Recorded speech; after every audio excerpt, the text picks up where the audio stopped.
الله أكبر الله أكبر الله أكبر الله لا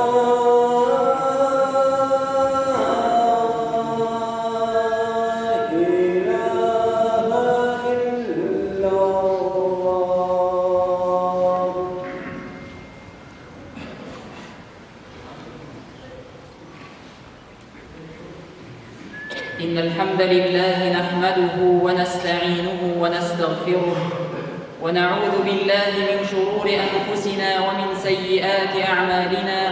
من يهده الله فلا مضل له ومن يضلل فلا هادي له. وأشهد أن لا إله إلا الله وحده لا شريك له، وأشهد أن محمدًا عبده ورسوله اصطفاه لحمي وحيه واختاره لتبليغ رسالته، صلى الله عليه وعلى آله وأتباعه وسلم تسليماً كثيراً.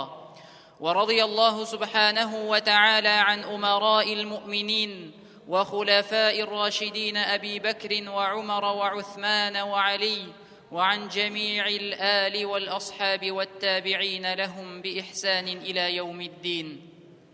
أما بعد، فيا عباد الله، فإني أوصيكم ونفسي بتقوى الله. يا أيها الذين آمنوا اتقوا الله حق تقاته ولا تموتن إلا وأنتم مسلمون. يا أيها الناس اتقوا ربكم الذي خلقكم من نفس واحدة وخلق منها زوجها وبث منهما رجالا كثيرا ونساء، واتقوا الله الذي تساءلون به والأرحام إن الله كان عليكم رقيبا.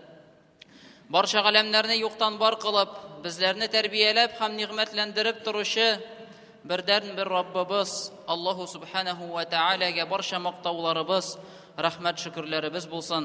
Ham men shahodat keltiraman, Allohdan boshqa ibodatga loyiqli zot yo'q. Ham shahodat keltiraman, Muhammad sallallohu alayhi va sallam Allohning haq elchisi, to'g'ri payg'ambari ham uning yaratgan qulidir. Muhtaram jamoat, Alloh subhanahu va taola o'zining rahmati bilan bizni bu dunyoga keltirdi. Ham bu dunyoda bizga yashar uchun butun mumkinchiliklarni to'ldirdi. Ham kishi uchun bu dunyoda bo'lgan bor narsani yaratdi. Ham shuning turunda Robbimiz o'zining kitobida, Qur'onda ayta: "Huvallazi xalaqa lakum ma fil ardi jami'a." Ul shul kim sizning uchun yaratdi yerda barliq narsani. Ham barliq narsa Alloh subhanahu va taala bergan mana bu ne'matlar, mana bu Alloh subhanahu va taala barliqqa keltirgan aybirlar borsiz kishi uchun, kishi qo'llansin, ham kishi bu dunyoda Allohga ibodat qilib yashasin uchun. Ham Alloh subhanahu va taala yaratdi vaqtni kun olishına tun bilan, tun olishına kun bilan. Şulay uq Alloh subhanahu va taala yaratdi yil faslarin. Jaydan so'ng kuz kela, kuzdan so'ng qish kela. Ham bularning barchasida bor bir hikmati ham ne'mati Alloh taolaning. Alloh subhanahu va taala Qur'onda ayta: "Va yukawwiru al-layla 'ala an-nahari va yukawwiru an-nahara 'ala al-layl."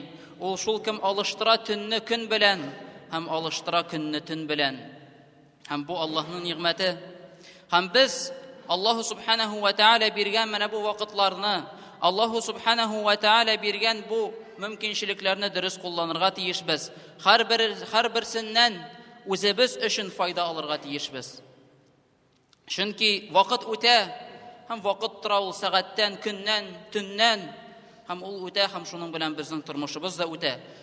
Agarda bu turmush uzilsa, ham kishi Alloh subhanahu va taala bergan mumkinchilikni durust qo'llanmagan bo'lsa, kishi o'kinashak.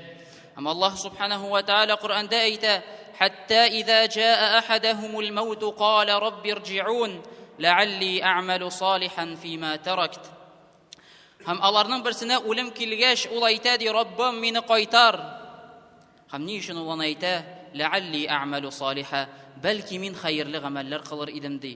Balki men xayrli amallarni orttirar edim dey qoldirgan. Һәм шуңа күрә Аллаһ Субханаһу ва Тааля биргән мөмкинчелекләрне, бүгенге мөмкинчелекләрне, бүгенге ниғмәтләрне, фазиләтләрне кулланырга тиешбез.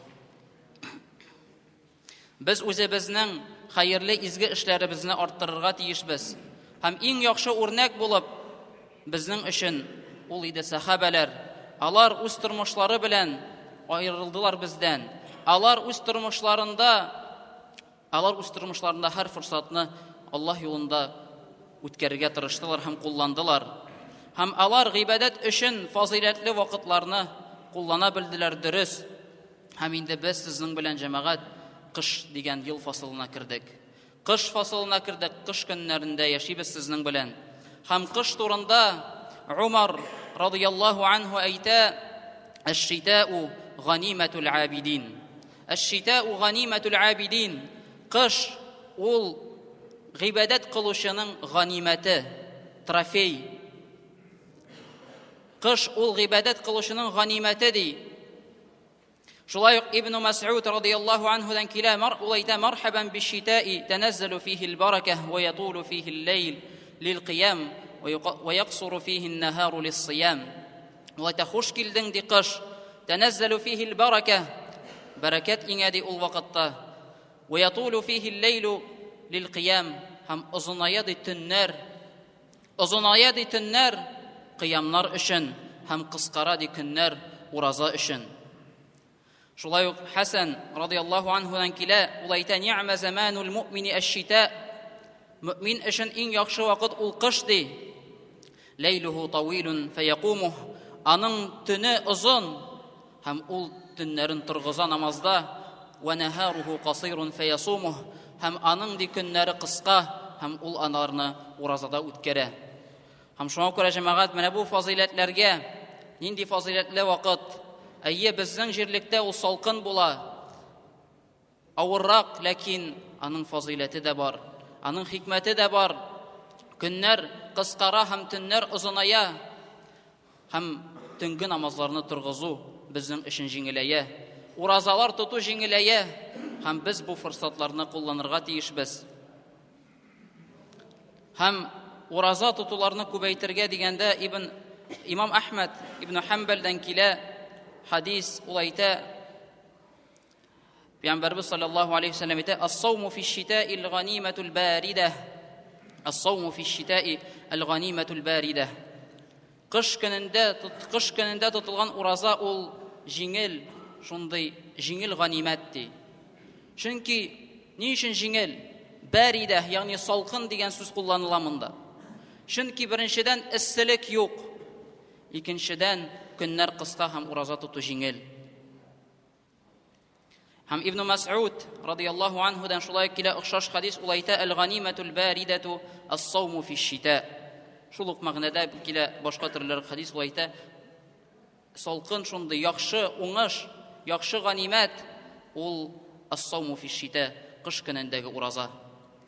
Чөнки искә төшерсәк, җәй көннәрдәге тотылган уразаларны, көннәр озын, эссе, хәзер көннәр кыска һәм эссе түгел. Гыйбадәт кылу җиңеләйтелгән, ураза тоту җиңеләйтелгән. Һәм шуңа күрә без кулланырга тиешбез бу мөмкинчелекне. Булсын ул дүшәмбе һәм пәнҗешәмбе уразасы. Тота башлыйк, әгәр дә без аның маршы тотмадык икән. Кулланыйк бу форсатны. Иртәнге намаз 6-да керә һәм акшам намазы 3-тә. Әз генә соңга калган төшке аш кебек. Бит әгәр дә кеше Аллаһ ризалыгы өчен дөрес ният белән бу вакытта ураза тотса, ул аның өчен әҗр савап ала. Әҗр савап ала, ураза тоткан әҗр ала. Ләкин ул җиңеләйтелгән хәзер безнең өчен. Шулай ук әйямул бейт, айның тулы көннәре 3 көне. Аларны да тотыйк, онытмыйк алар турында. Бигрәк тә кыш көненнән башлыйк. Чөнки хәзер җиңел башларга бу гыйбадәтләрне. Кулланык бу вакытны. Шулай ук хадистә килгәнчә, кышның фазиләтләреннән ул да булса төннең озынаюы. Төн озынайган һәм килә хадис Яхья ибн Муаз әйтә: "Ал-лейлу тавилун фала туқассирху биманамик." Төннәр озынайды ди, төннәр озын һәм кыскартма ул төннәрне үзеңнең йокың белән.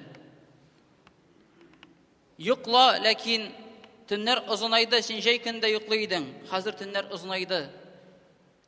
Син аны кыскартма йокы белән. Куллан аны. Төнге намазларны торгыз. Төннәрен Коръән укы, Аллаһка гыйбадәттә уздыр ул сәгатьләрне.